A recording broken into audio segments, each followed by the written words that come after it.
Tejaswini Hegde. ಜೀವಯಾನ YouTube channel ಆರಂಭಿಸಿರುವ life ಸೂತ್ರ ಸರಣಿಯ ಆಸ್ಟ್ರೋ ಕೌನ್ಸಿಲಿಂಗ್ ಮಾಲಿಕೆಗೆ ನಿಮಗೆಲ್ಲರಿಗೂ ಸ್ವಾಗತ. ಈ ಸರಣಿಯ 5ನೇ ಸಂಚಿಕೆಗೆ ಈಗ ನಾವು ಬಂದಿದ್ದೇವೆ. ಎಂದಿನಂತೆ ನನ್ನ ಜೊತೆಯಾಗಲಿದ್ದಾಳೆ ನನ್ನ ತಂಗಿ ಪಯಸ್ವಿನಿ ಹೆಗಡೆ. ಅವಳಿಗೆ ಮತ್ತು ನಿಮಗೆಲ್ಲರಿಗೂ ಸ್ವಾಗತ ಕೋರ್ತಾ ನೇರವಾಗಿ ಕಾರ್ಯಕ್ರಮವನ್ನು ಆರಂಭಿಸುತ್ತಿದ್ದೇನೆ. ಪಯಸ್ವಿನಿ, ನಾವು ಕಳೆದ ಸಂಚಿಕೆಯಲ್ಲಿ ಒಂದು ಮಗು ಹುಟ್ಟುವಾಗ ಏನು ತಗೊಂಡು ಬರುತ್ತೆ, ಅದರದ್ದು ಒಂದು ಕಾರ್ಮಿಕ್ ಇದನ್ನು ಆರಂಭ ಆಗುವಾಗ ಏನು ಅಂತ ಹೇಳುವಾಗ ನೀನು ಪಂಚಾಂಗ ಅಂತ ಹೇಳಿದಿ. ಪಂಚಾಂಗ ಅಂದರೆ ವಾರ, ನಕ್ಷತ್ರ, ತಿಥಿ, ಕರಣ, ಯೋಗ, ಈ 5 ಅಂಶಗಳು ಪ್ರಮುಖವಾಗಿ ಅಂತ ಹೇಳಿ ಅದರ ಮಹತ್ವವೇನು, ಅದನ್ನು ಯಾವ ರೀತಿ ನಾವು ನೋಡ್ತಾರೆ ಜ್ಯೋತಿಷಿಗಳು, ಒಳ್ಳೆಯ ಜ್ಯೋತಿಷಿಗಳು ಅನ್ನೋದನ್ನು ಸ್ವಲ್ಪ ಕ್ಲುಪ್ತವಾಗಿ ತಿಳಿಸಿದ್ದೀಯಾ. ನಾವು ಏನೇ ಸಂಶಯ ಇದ್ರೂ ಕೇಳಿ ಅಂತಲೂ ನೋಡುಗರಲ್ಲಿ ಹೇಳಿದ್ದೇವೆ. ಈಗ ಕೆಲವರು ನನಗೆ ಪರ್ಸ್ನಲಿಯೂ ಕೇಳಿದ್ದಾರೆ, ಈ ಒಂದು ಪಂಚಾಂಗದ ಬೇಸಿಸ್ ಮೇಲೆ ಆಸ್ಟ್ರೋ ಕೌನ್ಸಿಲಿಂಗನ್ನು ನೀನು ಹೇಗೆ ಮಾಡ್ತೀಯಾ ಅನ್ನೋದನ್ನು ನಿನ್ನ ಒಂದು ಅನುಭವ, ಕ್ಲೈಂಟ್ಸ್ಗಳು ನಿಮಗೆ ತುಂಬ ಬರ್ತಾ ಇರ್ತಾರಲ್ಲ, ಯಾವ್ದಾದ್ರು ಒಂದು ಉದಾಹರಣದ ಮೂಲಕ ಈ ಎಪಿಸೋಡಲ್ಲಿ ವಿವರಿಸ್ಬೋದಾ?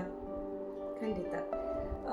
ನನಗೆ ನೆನಪಿದ್ದ ಪ್ರಕಾರ 2 years ಬ್ಯಾಕ್, ಅಂದರೆ 2 ವರ್ಷದ ಹಿಂದೆ ಒಬ್ಳು ಸ್ಟೂಡೆಂಟ್ ಬಂದಿದ್ಲು. ಒಂದು ರೆಫರೆನ್ಸ್ ಮೇಲೆ ಬಂದಿದ್ಲು. ಬಂದು ಕೂತ್ಲು. ನಿಮ್ಮ ಹತ್ರ ಮಾತಾಡಬೇಕಿತ್ತು, ನನಗೆ ಗೈಡೆನ್ಸ್ ಬೇಕು ಅಂತ ಹೇಳಿದ್ಲು. ನಾನು ಹೇಳು ಅಂತ ಹೇಳುವಾಗ ಅವಳಿಗೆ ವರ್ಡ್ಸ್ ಬರ್ತಾನೇ ಇಲ್ಲ, ಒಂಥರ ಚಡಪಡಿಕೆ ಆಗ್ತಾ ಇತ್ತು ಅವಳಿಗೆ. ಸೊ ಆಯಿತು, ನೀನು ಡೀಟೇಲ್ಸ್ ಕೊಡು ಅಂತ ಹೇಳಿದೆ. ಹೊರಸ್ಕೋಪನ್ನು ನಾನು ಕ್ರಿಯೇಟ್ ಮಾಡಿದ ಮೇಲೆ ಫಸ್ಟ್ ಪಂಚಾಂಗಗಳನ್ನು ನೋಡಿದ್ದೆ. ಅವಳು ಹುಟ್ಟಿದ್ದು ಬುಧವಾರ, ಅಂದರೆ ಬುಧ ಗ್ರಹದ ಅಧಿಪತಿ ಆ ವಾರದ್ದು. ಗೊತ್ತಿದೆಯಲ್ಲ ಬುಧ ಗ್ರಹ ಏನು ಅಂತೇಳಿ, ಓದುದು, ಬರೆಯೋದು, ಸ್ಕಿಲ್ಸು, ಇಂಟೆಲಿಜೆಂಟ್. ಆ್ಯಕ್ಚುಲಿ ತುಂಬ ಇಂಟೆಲಿಜೆಂಟ್ ಬರೋದು ಬುಧನಿಂದ ಅಲ್ವಾ. ಸೊ ಆಮೇಲೆ ಹುಟ್ಟಿದ್ದು ತಿಥಿ ಪೌರ್ಣಿಮೆ ಆಗಿತ್ತು. ಪೌರ್ಣಿಮೆ ಅಧಿಪತಿ ಶನಿ, ಆಯಿತಾ. ಯೋಗ ಅವಳದ್ದು ಇಂದ್ರ ಆಗಿದ್ದ, ಕರ್ಣ ವಿಷ್ಟಿ ಆಗಿದ್ದ. ಸೊ ಇದರ ನಕ್ಷತ್ರ ಮೂಲ ನಕ್ಷತ್ರ ಆಗಿತ್ತು. ಮೂಲ ನಕ್ಷತ್ರ ಅಂದ್ರೆ ಕೊಳ್ಳರಿಗೂ ಸ್ವಲ್ಪ ಏನು ಅಂತ ಪಾಸ್ ಕೊಡ್ತಾರೆ ಯೂಶಲಿ, ಬಟ್ ಮೂಲ ಇಸ್ ವೆರಿ ಸ್ಟ್ರಾಂಗ್ ನಕ್ಷತ್ರ. ಅದಕ್ಕಿರುವ ಶಕ್ತಿ ಇದೆಯಲ್ವಾ, ರೂಟ್ ಕಾಸ್ ವರೆಗೆ, ಒಂದು ಬೇರಿನ ಬೇರಲ್ವಾ, ಒಂದು ಮರಕ್ಕೆ ಶಕ್ತಿಯನ್ನು ಕೊಡುದು. ಅದಿಲ್ಲ ಅಂದ್ರೆ ಮರವನ್ನು ಯಾರು ನೋಡ್ತಾರೆ ಅಲ್ವಾ, ಒಣಗಿ ಹೋಗುತ್ತೆ. ಸೊ ಅಂತ ಶಕ್ತಿ ಮೂಲ ನಕ್ಷತ್ರಕ್ಕೆ ಇರುತ್ತೆ. ಸೊ ಇದನ್ನೆಲ್ಲ ನೋಡದೆ ಆಯ್ತು. ಈ ನಕ್ಷತ್ರದಿಂದ ದಶ ಕ್ರಿಯೇಟ್ ಆಗುತ್ತೆ ಅಲ್ವಾ, ದಶವನ್ನು ನಾವು ಡಿಸೈಡ್ ಮಾಡ್ತೇವಲ್ಲ. ಸೊ ದಶ ನೋಡಿಕೊಂಡು ಕೂಡಲೇ ಅವಳಿಗೆ ಕೇಳಿದೆ ನಾನು. ದಶದ ವಿವರಣೆಗೆ ಹೋಗಲ್ಲ ನಾವು. ಇಫ್ ಇನ್ ಕೇಸ್ ನೆಕ್ಸ್ಟ್ ಯಾವ್ದಾದ್ರು ಒಂದು ಸೆಷನ್ ದಶೆ ಬಗ್ಗೆ ಯಾರಿಗಾದ್ರೂ ಬೇಕು ಅಂತ ಹೇಳಿದ್ರೆ ನಾವು ಅದನ್ನ ಡಿಟೇಲ್ ಆಗಿ ಮಾಡೋಣ. ಸೊ ಆ ದಶ ಪದ್ಧತಿಯ ಗ್ರಹಗಳ ಎಲ್ಲಿ ಏನಿದೆ ಅಂತೆಲ್ಲ ತಿಳ್ಕೊಂಡ ಮೇಲೆ ಕೇಳಿದೆ. ಸ್ಟಡೀಸ್ ಅಂತ ಹೇಳ್ತಾ ಇದ್ದೀಯಾ, ಏನ್ ಸ್ಟಡಿ ಅಂತ ಕೇಳಿದೆ. ಹೇಳಿದ್ರು ತುಂಬಾ tough competitive exam, first level full ಚೆನ್ನಾಗಿ ಕ್ಲಿಯರ್ ಆಗಿದೆ ವಿದೌಟ್ ಎನಿ ಬ್ಯಾಕ್ಸ್ ಅಥವಾ ಯಾವ ಪೇಪರ್ಸ್ ನಂದು ಹಾಗಿಲ್ಲ. ಬಟ್ ಈ ಲೆವೆಲಲ್ಲಿ ಮಾಡುವಾಗ ನನಗೆ ಡಿಸ್ಟ್ರಾಕ್ಷನ್, ಅಂದರೆ ಯಾರನ್ನಾದ್ರೂ ಇಷ್ಟಪಡ್ತಾ ಇದೆಯಾ ಅಂತ ಕೇಳಿದೆ. ಅವಳು ಹೌದು ಅಂತ ಹೇಳಿದ್ಲು. ಯಾಕೆಂದ್ರೆ ಕಾಂಬಿನೇಷನ್ ಅಲ್ಲಿ ಬಂದಿದ್ದೇ ಅದು, ಅಂದ್ರೆ ಆ ಗ್ರಹದ ದಶ ನಡೀತಾ ಇತ್ತು, ಅದು ಅವಳಿಗೆ ಕೊಡ್ಲೇಬೇಕು. ಇದು ಎಷ್ಟೇ ಒಳ್ಳೆಯವರಾಗ್ಲಿ, ಎಷ್ಟೇ ಇದ್ದಿರ್ಲಿ, ಅದು ನಮ್ಮ ಎಂತ ಹೇಳ್ತಾರೆ ಕರ್ಮ, ಅದನ್ನ ತಪ್ಪಿಸಕ್ಕೆ ಯಾರಿಗೂ ಸಾಧ್ಯ ಇಲ್ಲ, ಹೌದಾ. ಸೊ ಆ ಒಂದು ಸಿಚುವೇಶನ್ ಅಲ್ಲಿ ಇದ್ಲು, ಅಂದ್ರೆ ಆ ಒಂದು ಟೈಮ್ ಝೋನ್ ಓಪನ್ ಆಗಿತ್ತು ಅವಳಿಗೆ, ಆಯ್ತಾ. ಸೊ ಏನ್ ಪ್ರಾಬ್ಲಮ್ ಅಂತ ಕೇಳಿದೆ. ಒಂದಿನ ಚೆನ್ನಾಗಿ ಮಾತಾಡ್ತಾನೆ, ಒಂದಿನ ಚೆನ್ನಾಗಿ ಮಾತಾಡಲ್ಲ. ನೆಕ್ಸ್ಟ್ ಡೇ ನಾನೇನಾದ್ರೂ ಫೋನ್ ಮಾಡಿದ್ರೆ ಮಾತಾಡಲ್ಲ, ಆಫ್ ಇರ್ತಾನೆ. ಆಮೇಲೆ ನನ್ನನ್ನು ನಂಬೇಡ ಹೇಳ್ತಾನೆ. ಬಟ್ ನಾನು ತುಂಬಾ ಚೆನ್ನಾಗಿ ಇಷ್ಟಪಡ್ತಾ ಇದ್ದೆ ಅವನನ್ನು ಮುಂಚಿಂದನು. ಸೊ ಇವಾಗ ಅವನು ಓಕೆ ಅಂತ ಹೇಳಿದಕ್ಕೆ ನನಗೆ ಮತ್ತೂ ಖುಷಿ ಆಯಿತು. ಸೊ ನಾನು ಅದನ್ನು ಕಂಟಿನ್ಯೂ ಮಾಡಕ್ಕೆ ನೋಡ್ತಾ ಇದ್ದೀನಿ. ಬಟ್ ಆನ್ ಆ್ಯಂಡ್ ಆಫ್ ಸರಿ ಇಲ್ಲ ಅಂದ್ರೆ ಅವನ ಡೀಟೇಲ್ಸ್ ಕೊಡು ಅಂತ ಹೇಳಿದ್ಲು. ಹೇಗೆ ಮಾಡಿ ತಂದು ಕೊಟ್ಲು. ಡೆಫಿನೆಟ್ಲಿ ಅವನದು ಜಾತಕವೇ ಹೇಳುತ್ತೆ, ಅವನ ಲಗ್ನವೇ ಹೇಳುತ್ತೆ. ಅವನಿಗೆ ಕನ್ಫ್ಯೂಷನ್ಸ್, ಸ್ಟೆಬಿಲಿಟಿ ಇಲ್ಲ. ಅವನಲ್ಲೇ ಅವನು ಸ್ಟೆಬಿಲಿಟಿ ಇಲ್ಲದೆ ಇದ್ದಾಗ ಇನ್ನೊಬ್ಬರ ಜೊತೆ ಹೇಗಿರ್ತಾನೆ ಅವನು ಅಲ್ವಾ. ಆಮೇಲೆ ಎಲ್ಲ ಸ್ಟಡಿ ಮಾಡಿದ್ಮೇಲೆ ಮೂಲ ನಕ್ಷತ್ರ, ಹೌದಾ, ಮೂಲ ನಕ್ಷತ್ರ ಪೌರ್ಣಿಮಾ ತಿಥಿ ಅಂತ ಹೇಳಿದ್ನಲ್ಲ. ಮೂಲ ನಕ್ಷತ್ರ ಅಂದ್ರೆ ಫುಲ್ ನಕ್ಷತ್ರ ಬರೋದು ಒಂದು ಧನುರಾಶಿಗೆ. ಧನುರಾಶಿ ಅಂದ್ರೆ ತುಂಬಾ ಅತ್ಯುತ್ತಮವಾದ ರಾಶಿ. ಒಂದು ಗೋಲ್ ಇರುತ್ತೆ, ಅಬಾಂಡೆನ್ಸು, ಗುರುವಿನ ಆಶೀರ್ವಾದ ಇರುತ್ತೆ. ಮತ್ತೆ ಸ್ಟ್ರಾಟಜಿಕ್ ಆಗಿ ಪ್ಲಾನ್ ಮಾಡಿ ಹೋಗೋರು ಅವರೆಲ್ಲ. ಹಾರಲ್ಲ ಒಂದೇ ಸಲಕ್ಕೆ, ಕರೆಕ್ಟಾಗಿ ಎಲ್ಲ ಕಲ್ತು ಮಾಡಿ ರಿಸರ್ಚ್ ಮಾಡಿದ ಮೇಲೆ ಮುಂದೆ ಹೋಗುವವರು. ಆ ಶಕ್ತಿ ಅವಳ ಚಂದ್ರನಿಗೆ ಇತ್ತು, ಹೌದಾ. ಅದು ಚೆನ್ನಾಗಿ ಕೂತ್ಕೊಂಡಿತ್ತು ಅವಳ ಜಾತಕದ ಪ್ರಕಾರ.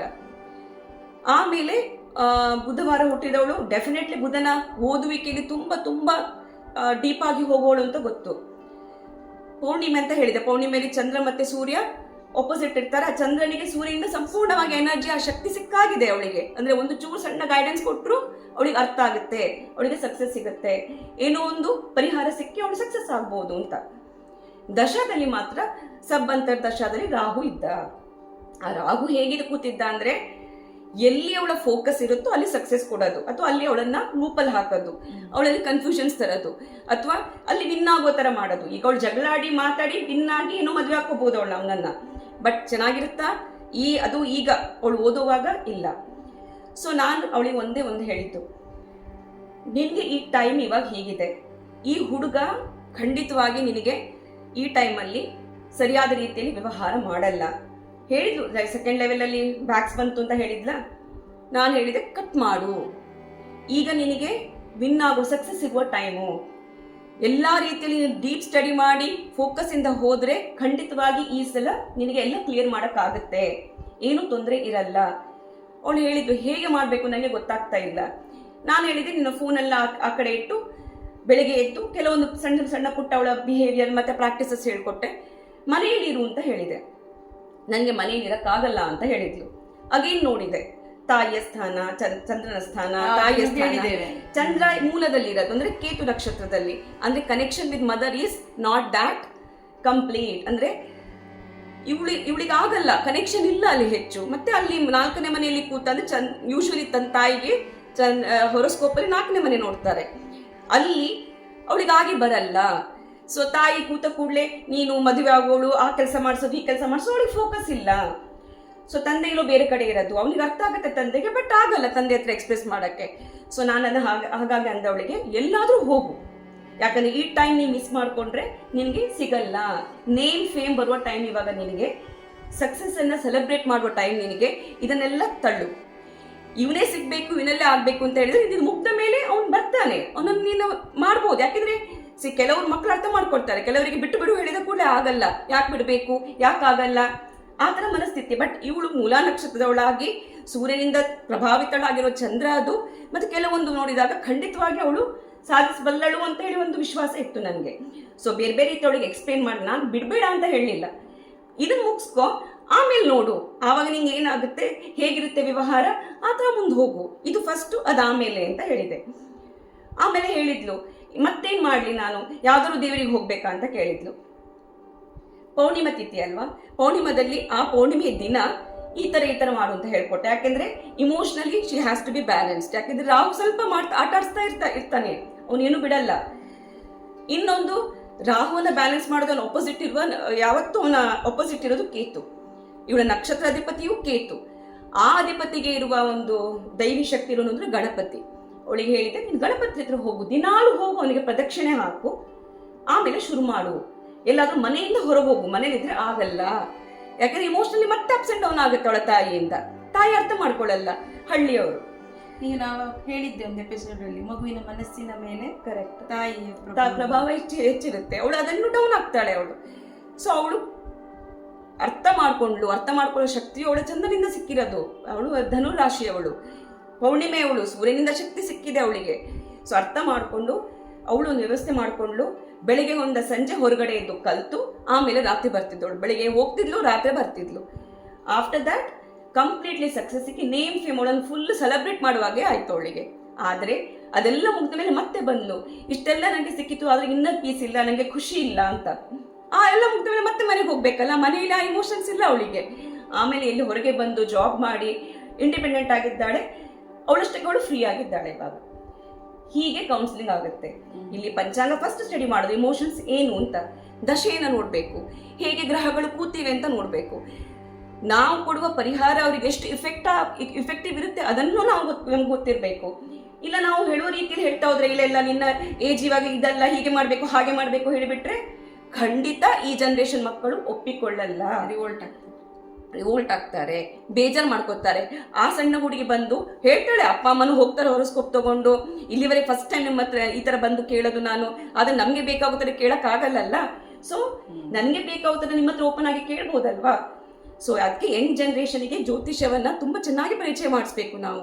ಏನಾದರೂ ಒಂದು ಸಲಹೆ ಬೇಕಾ, ಗೈಡೆನ್ಸ್ ಬೇಕಾ, ಖಂಡಿತವಾಗಿ ಹೊರಸ್ಕೋಪಿಂದ ನಾವು ಅದರಿಂದ ಪರಿಹಾರ ತಿಳಿದುಕೊಳ್ಳಲು ಖಂಡಿತ ಸಾಧ್ಯ.